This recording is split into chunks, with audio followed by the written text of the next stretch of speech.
The biggest, richest country in Latin America, Brazil, is in the midst of a massive political and economic crisis. President Dilma Rousseff is suspended and on the verge of being impeached, though her supporters say she's the victim of a right-wing coup. Joining me now from Sao Paulo is former Brazilian President Fernando Cardoso, who supports Dilma's impeachment. Thanks for joining me on Up Front. Fernando Cardoso, suspended President Dilma Rousseff says she is the victim of a legal and political farce. She says when an elected president is suspended because of a crime she hasn't committed, the name we give is not impeachment, but a coup. Why is she wrong?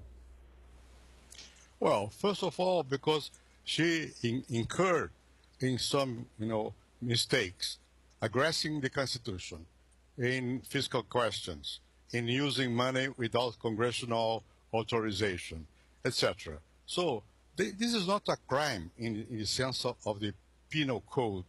It's a crime against the Constitution. It's a political crime. It's the lack of responsibility. You say political crime. That's why impeachment proceedings were opened against her. One of the main charges is that she allegedly manipulated Brazil's budget in violation of the law of the Constitution, so-called fiscal peddling. But you did that too when you were president, didn't you? Back in 2001, 2002, you're accused of peddling around $300 million a year in terms of today's currency exchange rates.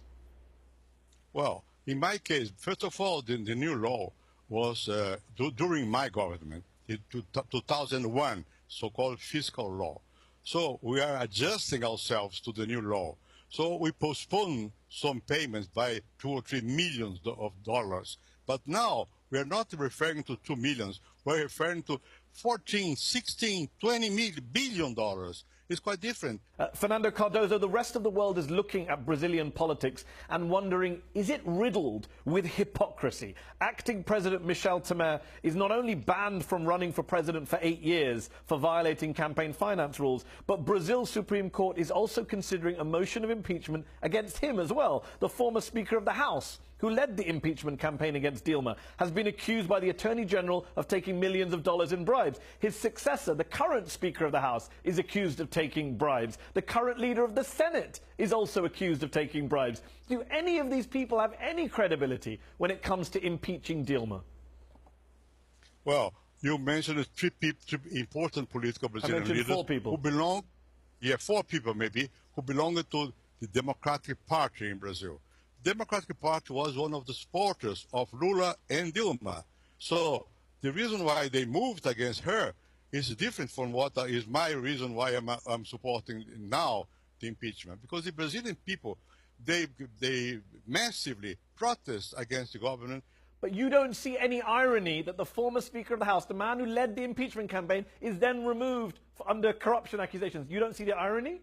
They were not the leaders of the campaign for the impeachment. The campaign for the impeachment came from people, for the masses on the streets, not in Congress. The Congress maybe opportunistically move it toward the same position. Okay, so you accept opportunistically. Just on acting President Temer, I know you support, as you say, impeaching Dilma. Do you support impeaching Temer too? Because according to a recent opinion poll, 58% of Brazilians are in favour of impeaching the acting president. That's not very far off the 61% who back impeaching Dilma.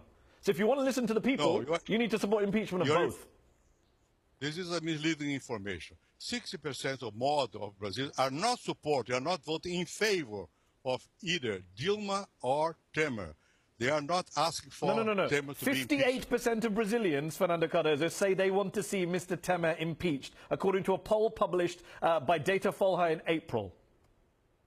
Well, that's not to my knowledge. But anyhow, well, I'm telling you now, there's 58% of Brazilians, according to a poll in your country. So do you support the impeachment of the acting president? Because you say you listen to the people.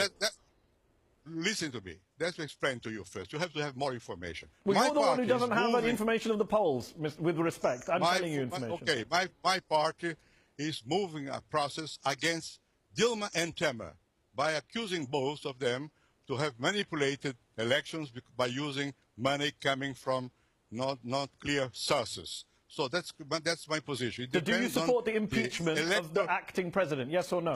This is not impeachment. It's a different I process. accept that. I'm asking you a question, though. Do you support Yes. the impeachment of Mr. Temer, yes or no? What is the reason? What is the reason, the constitutional reason for that? Impeachment depends on the Constitution and on the lack of basis, political basis inside Congress. That is not the case with President Temer. Just to broaden it out, this whole anti-Dilma movement came out of the wider multi-billion-dollar corruption scandal involving Brazil's state-run oil firm Petrobras, the biggest ever corruption scandal in Brazil's history, perhaps in the history of any modern democracy. But it's a scandal which has affected not only Dilma's government and ruling Workers' Party, it's also been linked to acting President Michel Temer, to the former Speaker of Parliament who started the impeachment motion, and to your PSDB government too. When you were president in 2002, your government is alleged to have received a $100 million bribe during Petrobras' purchase of an Argentine company. No, sorry. I protest. This is not true. You deny what these two former accusations. So you deny what these two former Petrobras directors, Nestor Severo and Senator de Amaral, have revealed in their plea bargains. They say that there are documents showing. No. They never show any document. Only Severo said that during the process of buying this refinery, someone vaguely received, imagine you, $100 million. Did somebody in your government receive $100 million or not from Petrobras? No, this is not true in a protest, because you cannot say that without giving data, number, person, so on and so forth. This is not true. You can't blame Dilma and her supporters for calling this a coup, now that we have a secret phone recording that was released in May, in which the then planning minister, Homero Juca, I believe his name, basically plots to remove Dilma and install Temer in an attempt to shut down the Petrobras scandal investigation, in which he and other officials have been implicated. He's since resigned, of course, but he's on the phone saying this is why we should install Temer and get rid of Dilma, because of Petrobras. The scandal in Petrobras is completely, entirely in the hands of people close to Lula's and Dilma's government. And this is very serious. No one is questioning the seriousness. I'm asking you a specific question about this minister. When he's on the phone saying to someone else, we have to change the government to be able to stop the bleeding, and the other senator says the easiest solution would be to put in Michel. When we hear that, what else can we call it but a coup? Sorry, but what was the result of that? Zero. The process is, the trial is proceeding. The justice is independent, and they are continuing to do what has to be done. Okay, Fernando Cardoso, there have also been some pretty serious accusations against you personally on the corruption front. In February of this year, Brazil's Ministry of Justice opened an inquiry to investigate claims that you used the company Brazif to make monthly payments to a woman who is allegedly your former mistress. What's your response to those accusations? First of all, her denied the fact. Second, the business company said that's not true. Third, she started to work with that business people in the year 2013, when I was no more president. And I had what has been, if this is an accusation, we have a love affair, was 20 years before. So this is political misinterpretation. She says you arranged $3,000 monthly payments through the firm, and the Ministry of Justice are investigating.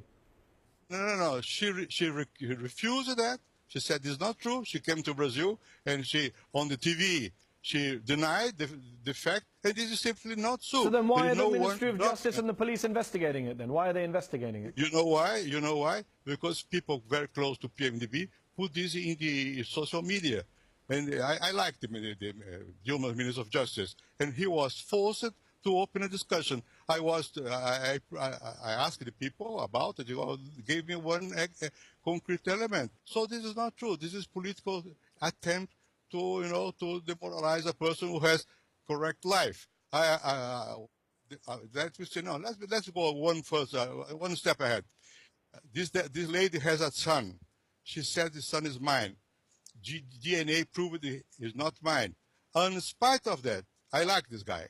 And I support his education all the time with my money, using the central bank and all that to send money to this guy. But why do you send money to this guy if he's not your son? Maybe that's why people are suspicious. No, because I had a connection with him. I like him. One last question before we finish. Do you worry that the entire Olympics in Brazil will be overshadowed this summer by these ongoing political crises in your country? That your country's standing in the world will be harmed at a time when everyone in the world is looking at Brazil? Well, that's a pity. I don't know why, it's a real pity the fact that the government of Brazil has been so undermined by corruption and by bad political decisions. It coincided with the Olympics. I would prefer to have a much more sound nation to show to the world. But unfortunately, in the last years, the corruption in PT government was so high and the lack of sense of reality so elevated that we are now facing a disastrous situation. Fernando Cardoso, thank you so much for joining me on Upfront. Thank you. That's our show. Upfront will be back next week.